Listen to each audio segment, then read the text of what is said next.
No other city in the United States has as rich an inventory of public art as does Philadelphia. Philadelphia's plethora of public art pieces spans the history of America.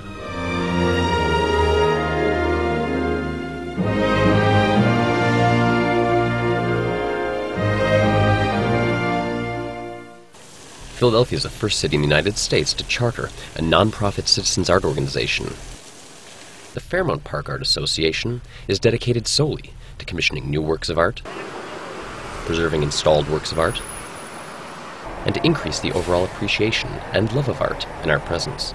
Philadelphia is considered by many to be a very walkable city. Public art here gives pedestrians an opportunity to view and interact with objects at the street level. Public art is also partly responsible for the amount of tourists that visit the city daily. Public art is distinctive because it gathers its meaning from a relationship of its location, its patronage, its meaning, and its form.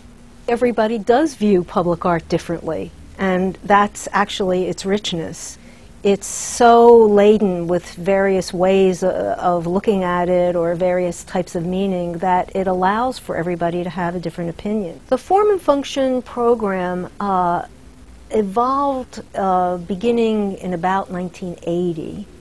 And the idea behind it was really to give artists an opportunity to think about work that would be functional as well as what we call site-specific, meaning that it was created for a very specific site. We wanted to give them an opportunity and see what they might come up with if they had the chance to look at a city and think about their work and how that work might fit into the life of the city at that period of time. The difference between functional works of art and other works of art is probably not as great as you might think.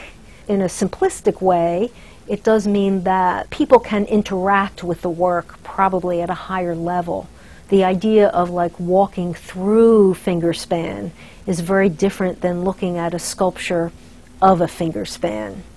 And the artist actually had that in mind when she conceived the fingerspan, because she saw people as being like the blood flow or the marrow of the body, and that in a way, by walking through it, you are part of the life system of this structure that she's created. We knew that this work addressed the concerns of the community as they stated it.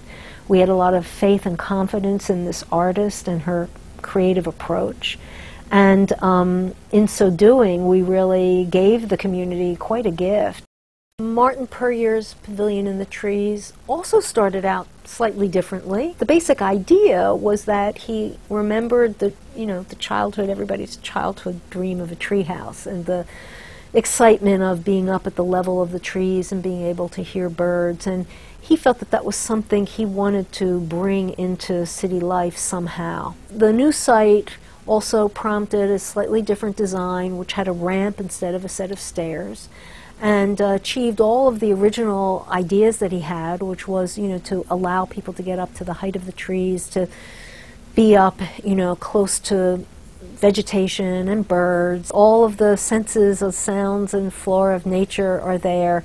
It's also very beautiful in different seasons, and it's such a lovely location that we've learned that people get married there, other people have proposed, first kiss, and so there's this kind of underground lore and legend of it being a very romantic place, rightfully so.